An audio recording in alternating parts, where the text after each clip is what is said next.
Bonjour. Bonjour. Bienvenue pour une nouvelle vidéo cabinet Lando Associés. On va parler un peu de fusion. Les intercommunautés ont connu des transformations et notamment des fusions, parfois dans le cadre de régimes dérogatoires avec la mise en œuvre des SDCI. Et puis maintenant, là, en milieu de ce mandat, on a des clients qui de nouveau nous disent « Tiens, il y a des communes qui veulent nous rejoindre, peut-être qu'on pourrait fusionner, passer de communauté de communes à communauté d'agglomération, voire communauté urbaine et même dans certains cas peut-être métropole. » Donc, de nouveau, les questions se posent. Donc les fusions ou transformations forcées postérieures aux lois de 2010, 2014 et 2015, c'est fini. Et oui, on est enfin en retour au droit commun, ce qui évidemment permet d'être sur des approches plus consensuelles. Alors c'est d'ailleurs si vous nous dites ah mais pourquoi il parle de 2010 et 2014 et 2015 2010 et 2015 on voit très bien, mais pourquoi 2014 2014 ça concernait que l'Île-de-France. Et certaines de ces procédures de droit commun peuvent s'imposer à autrui. On n'est pas que sur du pur consensuel. Donc on n'est pas dans les procédures dérogatoires qu'on a connues en ces époques avec des pouvoirs du préfet, mais des contre-pouvoirs donnés à la CDCI, à la majorité des 2/3. Non, on revient au droit commun, mais il n'en demeure pas moins qu'il y a plus d'outils que ce qu'on croit et qu'il y a également des gagnants et des perdants dans certains cas, si le travail de consensus n'a pas été bien conduit ou si on a voulu un peu y aller en force. Ces procédures sont-elles toutes équivalentes ? Non, on ne peut pas dire qu'elles sont toutes équivalentes. Par exemple, si on veut fusionner plusieurs communautés de communes, pour faire une communauté d'agglomération, on aura 4 procédures différentes. Bon, la première, c'est la dissolution-création de plusieurs communautés. C'est pratiquement jamais faisable. On l'a déjà fait, nous, dans le passé, mais ça correspond à des cas vraiment très particuliers avec un immense consensus. Passons. Et puis il y a aussi la fusion pure et simple, la procédure, on va dire, de base, l'article 51.41.3 du CGCT, qui a des avantages, par exemple, pour la gestion des compétences, elle permet l'absorption de syndicats au passage, elle permet même éventuellement la résorption du périmètre, s'il y a des phénomènes d'enclave, ce qui ne devrait plus trop exister aujourd'hui, puisque l'ensemble du territoire est maillé. Et puis il y a un symbole égalitaire qui l'induit, c'est-à-dire que il y a moins ce sentiment d'absorption d'une entité A sur une entité B. On pense un peu moins qu'on se fait bouffer, quoi. Voilà. C'est une procédure qui peut aussi être bloquée, puisqu'il faut une majorité qualifiée, et il y a une minorité de blocage, en fait, d'un tiers des communes de chaque EPCI, permettant de dire « moi je suis pas d'accord avec votre projet ». Donc là, on retrouve le côté un peu consensuel qu'on évoquait avant, même si on est sur des très grands périmètres, oui, certaines communes qui disent non pourront potentiellement être perdantes parce qu'elles sont minoritaires. C'est le jeu aussi des jeux de majorité. Il y a une troisième procédure qui est moins connue, pourtant on a beaucoup joué avec au début des années 2000, et encore dans le code, et qui est beaucoup plus puissante. C'est la transformation en périmètre constant, 51.11.41, ou la transformation extension. Je veux passer en communauté d'agglomération chez une communauté de communes ou moins connue, communauté d'agglomération vers communauté urbaine.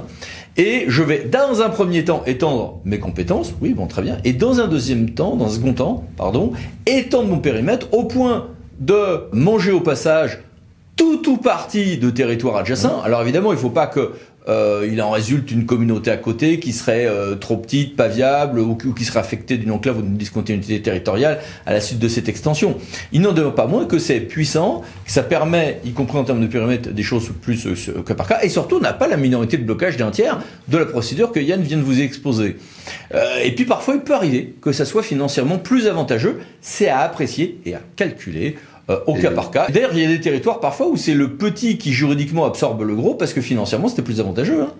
Et alors, outre le fait que c'est une procédure qu'on utilisait avant la fusion, donc existe la fusion, elle est parfois consensuelle puisqu'elle peut, parfois on peut être confronté à une situation où il y a une communauté où il y a un divorce qui est envisagé au sein de la communauté, et en fait sur un premier bout de périmètre on engage une procédure de transformation extension, et le reliquat de la communauté qui est amputé se retrouve lui à fusionner avec une autre communauté. Donc parfois, c'est juste un empilement de montage.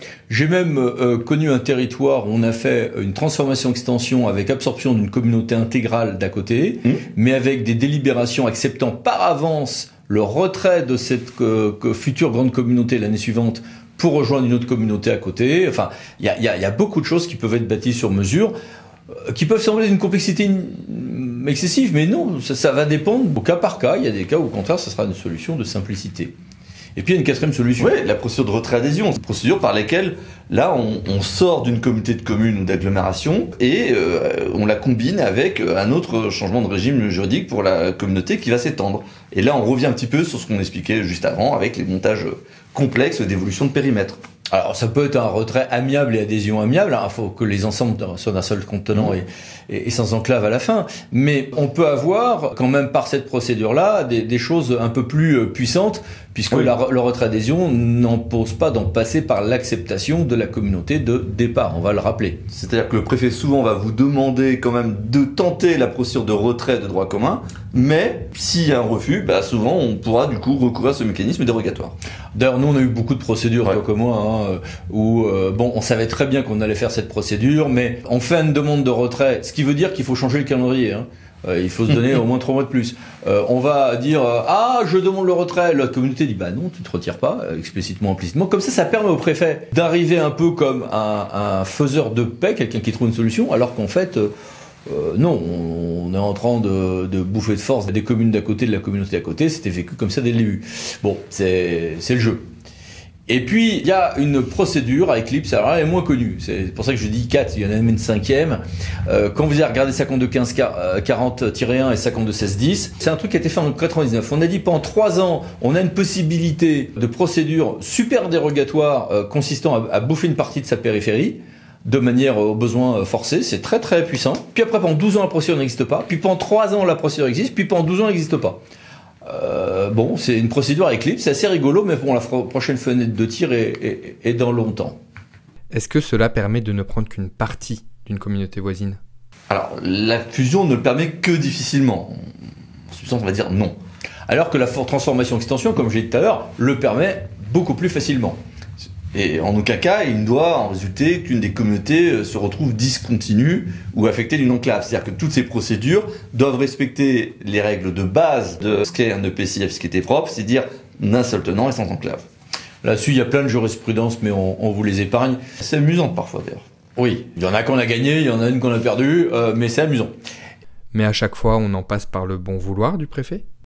Alors oui, le préfet ne peut plus imposer de telles procédures si le territoire n'en veut pas, mais rien ne peut lui être imposé. Là-dessus, il a un pouvoir discrétionnaire d'appréciation du coup, d'abord si on respecte bien les critères, et aussi un des critères aujourd'hui qui est mis en avant sur les EPCI, c'est la cohérence spatiale. Donc sur cette base-là, il peut effectivement considérer qu'il n'y a pas d'opportunité puisqu'on ne respecte pas les orientations en la matière. D'ailleurs, il y a toute une série de rapports, alors après ça dépend du régime fiscal, mais d'études à produire, mais il faut également avoir un bel argumentaire sur ce point, y compris sur la viabilité des communautés restantes, et pour lequel le juge exerce un contrôle un brin plus poussé qu'il y a 20 ans. On ne peut plus faire comme avant une étude d'impact qui repose sur 3 pages faites sur un comptable. Loin s'en faut. Et puis, les pouvoirs des CDCI sont variables. En plus, c'est en plénière ou en formation restreinte sur les procédures qu'on est en train d'évoquer. Donc, il y a pas mal de choses. Mais retenez qu'on n'est pas sur des pouvoirs aussi considérables que les fameux avenants de la CDCI à la majorité des 2/3 qu'on a eu dans les lois de 2010, 2014 et 2015. Mais c'est également un point à avoir à l'esprit. Et en va-t-il de même pour les syndicats ? Il existe des procédures pour les syndicats, mais légèrement différentes. D'abord parce que ce sont des structures différentes. Alors, d'abord, un syndicat peut rentrer dans le mouvement d'une fusion qui implique des EPCI à fiscalité propre. Et là, on retrouve notre article L52-41-3 qu'on a déjà évoqué. Et puis après, il y a les fusions de syndicats. Alors, quand vous êtes dessus sur des syndicats intercommunaux, vous avez l'article L52-12-27 seul du CGST qui organise une procédure de fusion de syndicats.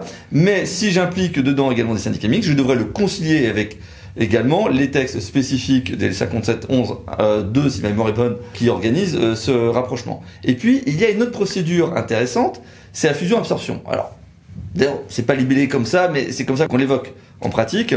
C'est où vous avez un syndicat qui va adhérer à un autre syndicat et qui va lui transférer l'intégralité de ses compétences. Et le transfert intégral des compétences a un phénomène d'absorption, c'est-à-dire que du coup, le syndicat, il va disparaître, mais il va être absorbé par le syndicat supra. C'est une procédure qu'on est en train de mettre en place, par exemple en ce moment, pour faire un rapprochement entre un syndicat d'eau qui avait 5 syndicats primaires.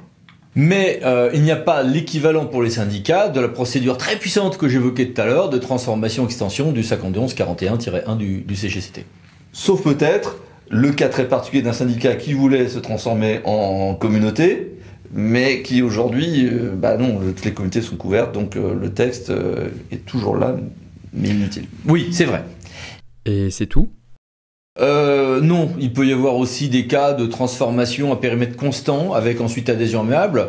Donc transformation, ça compte de 1141, hein. Puis ensuite adhésion amiable ou par la procédure qu'on a évoquée tout à l'heure, hein, de retrait-adhésion, la fusion avec acceptation par avance de sortie de commune, je l'évoquais tout à l'heure, la commune-communauté de la loi Gatel, qui est une formule intéressante et qui est, entre guillemets, encore autre chose. Une sorte de commune nouvelle qui reprend également, sur le périmètre d'une ancienne communauté, qui reprend également les compétences communautaires. Donc tout ceci est très joueur. Oui, tout jeu n'est pas de conquérir par la force ses voisins. On n'est plus dans la mise en œuvre des SDCI. On l'évoquait, c'est pas à 100% consensuel, mais c'est une démarche tout de même qui émane des territoires, qui n'est pas imposée par un schéma alors que les territoires n'ont rien demandé. Donc il faut se les approprier, il faut jouer avec, travailler avec ces outils, voir lequel est le plus opportun d'un point de vue des compétences, d'un point de vue financier, voir quelles sont les incidences, parce que les compétences on ne les gère pas au même niveau qu'on soit sur une communauté de 16 communes ou de 70 communes. Et avec un rapport vraiment sur la pertinence territoriale comme tu l'évoquais tout à l'heure. Mais c'est vrai qu'il faut accoucher du consensus, bâtir un projet de territoire, convaincre le préfet. C'est vraiment tout un travail avec un vrai savoir-faire, hein, qui est rarement je fais une étude financière. Non. Il y a un vrai savoir-faire. Ce sont des choses que nous on fait, mais on n'est pas les seuls, mais qui a un vrai savoir-faire là-dessus. Et ce qui est intéressant, c'est que les procédures, par exemple, de fusion simple ou autre, sont tellement faciles à bloquer que ça fait monter les enchères et que j'ai des gens qui représentent 5% du territoire mais qui vont tout bloquer ou foutent en l'air le projet même par le fait qu'ils font faire monter les enchères. Donc l'existence d'autres procédures plus puissantes souvent est utile pas tant pour les mettre en œuvre mais pour ramener à ceux qui veulent faire trop haut monter les enchères au profit d'une simple toute petite partie du territoire que s'ils nous enquiquinent, on fera sans eux. C'est pas évidemment entre élus à l'amiable, entre la poire et le fromage qu'on va se dire ça avec cette brutalité, mais il y a des moyens de le faire comprendre pour faire baisser la tension et recommencer un travail de vrai consensus. Et c'est là qu'il est bon d'avoir dans sa manche telle ou telle procédure de déblocage et le faire savoir, évidemment. Et pourquoi ces questions se posent-elles maintenant, en 2024 ? Je dirais sans doute parce qu'en 2020-2021, au lendemain du Covid et après des années de fusion et de transfert de compétences forcés, ce n'était pas ou plus le bon moment. C'est-à-dire qu'en fait, on a eu beaucoup de vagues de fusion et il y a eu tout le temps de digestion de ces premiers rapprochements, sachant que ça s'accompagnait aussi, faut s'en souvenir, de transfert de compétences. C'est-à-dire que les lois RCT et NOTRe, pour ne citer que quelles, on peut aussi citer la MAPTAM par exemple, certes avaient pour objet de rationaliser les périmètres, et donc d'engager ces procédures de rapprochement et de fusion, mais également s'accompagner de transfert de compétences. Il y a tout le volet développement économique qui est devenu intégré de manière plus massive aux intercos. Tourisme, gens du voyage, et puis on l'a vu aussi, schéma de mutualisation à faire aussi. Et là, on le vit encore, avec les vagues, alors c'est réglé déjà pour les comités d'agglomération, mais de transfert sur le petit cycle de l'eau aux comités de communes. Il y a bien beaucoup de territoires qui s'étaient bâtis dans l'enthousiasme et qui ont subi toutes ces lois comme étant des trucs obligatoires, enquiquinants, techno, où on multiplie les copies, les cotèques. Ça cassait un peu l'enthousiasme. Les territoires avaient besoin de stabilité. Et puis, en 2025-2026, ça sera un peu tard au regard des prochaines élections municipales. C'est donc très logiquement que c'est maintenant, en fait, la fenêtre de tir, elle est là, que des territoires envisagent de faire évoluer leur périmètre ou leur forme juridique. C'est-à-dire que parfois aussi, ils se disent, il faut qu'on se transforme. C'est-à-dire que nous, en ce moment, on accompagne plusieurs communautés de communes qui se disent, ça y est, on avait les critères pour être en comité d'agglo, mais oula, non, on voulait s'approprier déjà notre territoire, et maintenant qu'on constate que les compétences sont quasiment les mêmes, franchissons le pas, pour se transformer en comité d'agglo. Et inversement, j'ai un territoire qui envisageait des choses et qui va pas le faire parce que finalement il n'y gagne pas financièrement, alors qu'en réalité c'est un territoire qui est un seul territoire en termes d'aménagement, c'est un territoire qui n'existe pas parce que légèrement trop petit au regard de la région, alors que s'ils formaient une comité d'agglomération représentant le territoire de leur bout de département, ils pèseraient plus.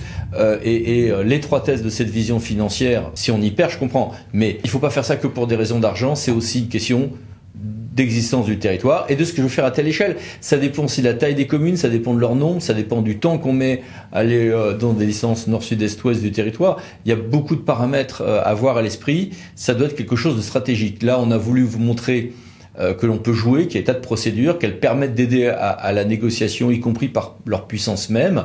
Mais avant tout, les territoires, je pense qu'on est tous d'accord là-dessus. Et je dirais, ne perdez pas de vue aussi une chose, c'est que là, on cherche une organisation administrative qui réponde au mieux aux besoins, comme le dit Eric, du territoire et donc de la population. La population, il y a toujours le sentiment d'appartenance à un bassin de vie, très bien, mais ce qui lui importe, c'est que peu importe la tambouille administrative derrière, ce qui lui importe, c'est que le service fonctionne. Et donc ne perdez vraiment pas ça de vue dans vos projets. Voilà, à bientôt. Merci. Pensez à vous abonner, c'est par là. Au revoir.